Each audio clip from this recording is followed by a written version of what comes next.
Սիրողական և փորձառու 80 վազորդ հանրապետության տարբեր քաղաքներից ու արտերկրից մասնակցում է Տրիալետի Վանաձոր մարզականակումբի կազմակերպած բու արահետային վազք մարաթոնին։ Ելենան 2 տարի առաջ Ուրալից Հայաստան էր տեղափոխվել մշտական բնակության, այստեղ էլ սկսել էր սիրողական վազքով զբաղվել, արահետային վազքի մարաթոնին երկրորդ անգամ է մասնակցում։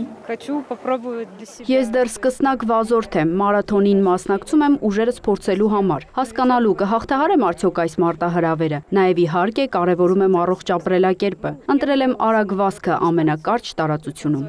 Մրցակիցներն ուժերը չափում են 3 մրցատարածությունում՝ 21.1, 12.6 և 4.5 կիլոմետր։ Լեռնագնացությամբ զբաղվող կիմն ամենաերկար տարածությունն է ընտրել հաղթահարելու մայմեղ լեռան արահետների դժվարությունները։ Վազքի ուղղակի եկել եմ, որտեվ ես սիրում եմ ակտիվ սպորտով զբաղվել, հոբի ավելի շատ։ Լավ ժամանց անցկացնել,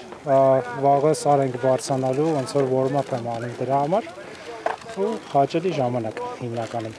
Արդեն 2 տարի Վանաձորում գործող Տրիալետի մարզական ակումբը վազքի, հեծանվավազքի անվճար մարզումներ է անցկացնում։ Մարաթոնը կազմակերպել են Արահետային վազքի միջազգային ասոցիացիայի հետ գործակցությամբ։ Արահետային վազքը անցկացվում է սարերում, անտառներում, գետերի երկայնքով, իսկ Լոռիում նման վայրեր շատ կան։ Ուստի մարաթոնն անցկացնում ենք այստեղ, հրավիրել ենք վազորդների Երևանից, Իջևանից, Թբիլիսից, Ռուսաստանից, մարզիկներ կան նաև Միացյալ Նահանգներից։ Գլխավոր նպատակը զանգվածային սպորտը խթանելն է, նաև հանրությանը արահետային վազքին ծանոթացնելը։ Մարզական ակումբի ղեկավարի խոսքով մարաթոնը խրախուսում է առողջ ապրելակերպը, տարբեր ազգերի երիտասարդների միջև մրցակցությունն ու շփումը։ Կազմակերպիչները հույս ունեն, որ վազքի մարաթոնն ամենամյա կդառնա։